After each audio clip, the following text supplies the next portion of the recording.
Okay, so mga karebak, nandito tayo ngayon sa Lingayen Golf, Pangasinan. So, tabing dagat po to. At nandito tayo, kino-cover po natin yung unity ride dito ng Team Pangasinan. So, makaganapan po, ito po, abangan nyo po.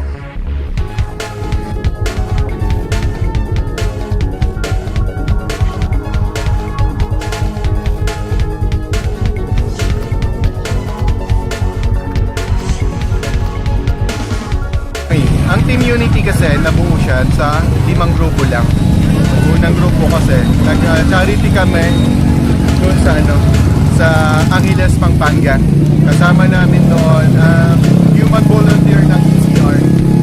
After ng charity namin doon, masililima pa lang sa Pangasinan, ginawa namin. Nagikayat kami ng lahat ng mga riders, grupo ng riders sa Pangasinan. Hanggang sa naulit yung charity namin, composed of mga nasa 40 clubs na. So hanggang sa mga sunod na mga charity ang ginagawa namin. So, yung mga sector na hindi naaabot ng gobyerno, mga school, yun yung mga namin, patinutulungan namin. Ang daming grupo ng Pangasinan pero walang nag-way sa kanila. Ang ginawa namin, lahat yun, in-encourage namin sumama doon sa Unity ng Pangasinan. Ang Unity ng Pangasinan ngayon, nasa 120 clubs, all in all na. More than 120 clubs na talaga. Ngayon, lahat na makikita nyo rito is member ng Team Pangasinan, Unity Team Pangasinan.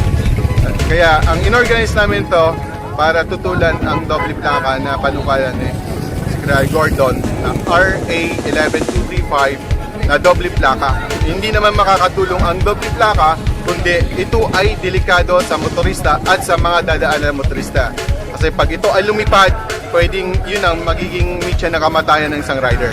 Kaya kami dito nagtipon-tipon para ipakita namin na person ng Pangasinan na against kami sa batas ng RA 11235. Yan po yung Sa Unity Team Pangasinan, dito po, lahat po yan, solid po na lumalaban sa batas ng RA 11235.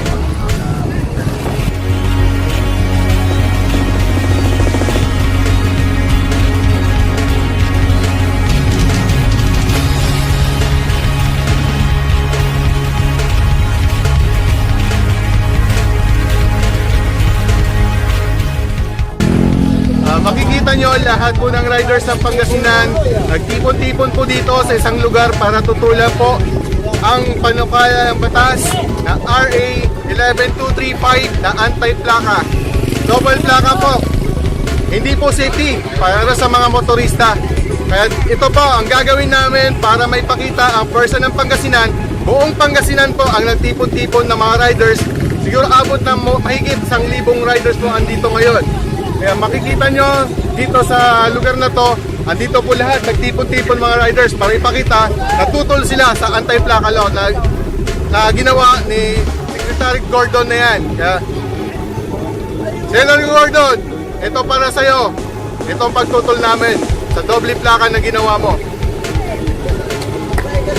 Ito po, Senator Gordon, ito po ang itsura ng motor pag nilagay yung plaka, doble plaka.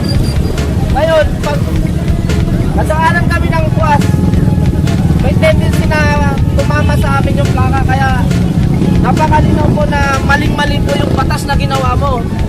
Kaya kaming mga riders magtutulong-tulong sa pagtakbo mo sa 2022.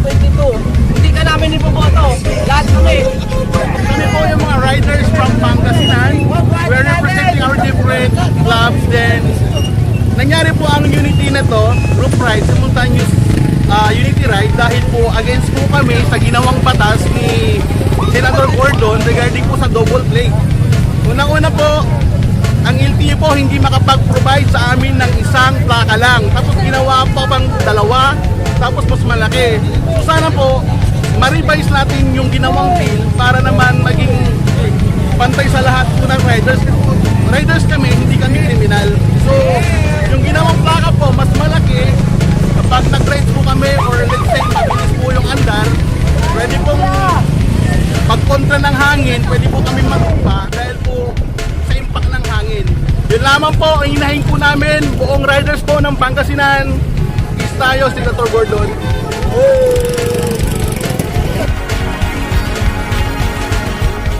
In behalf of the family, kami ay talagang tutol sa pagkakaroon ng doble plaka sa aming mga motor. Hindi kami masamang tao, saludo kami sa ginagawa namin kasi nakakatulong kami sa mga bagay na kinakailangan ng mga mamamayan.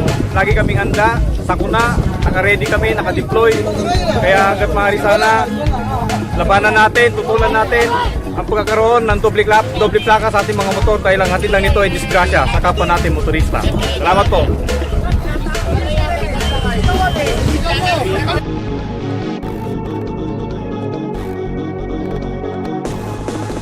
Nawisip po namin kasi sa plaka, parang muna may kakabit yung napakalaki plaka and then double plate. Baka may sakong pamalayan eh. Lalo na ito, sa harapan mo ilalagay.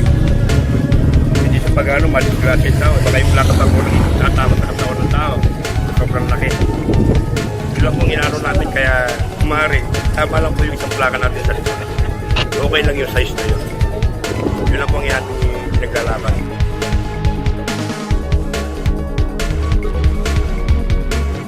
Message lang kay Senator Gordon at Soto. Nag-umpisa na yung inyong downfall. Absolutely no to double plate para sa safety ng riders. Go, go, go!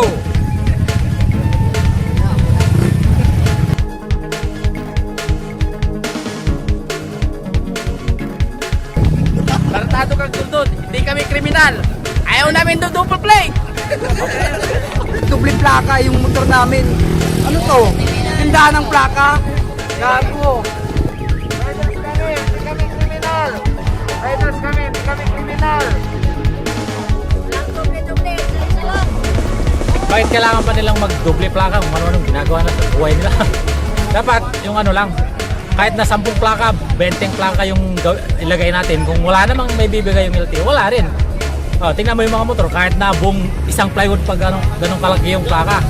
Eh, wala namang naibibigay ang LTO. Paano yun? Paano nila makikita kung yung mga gumagawa ng krimen, eh wala namang plaka. Makikita mo lang po registration, harap, likod. Isa eh. Napakalit nga lang. Isa lang, hindi lang may bigay ngayon, lalagyan. Tapos, dalawa. Gusto baka siguro dekada yung hintayin natin ng mga riders bago natin makuha yung plaka. Riders tayo. Riders kami, hindi kami kriminal. Nananawagan ako sa mga ECPF, sa mga sa Maynila, sila Sir Chris, Ma'am Louie. Ingat po kayo dyan.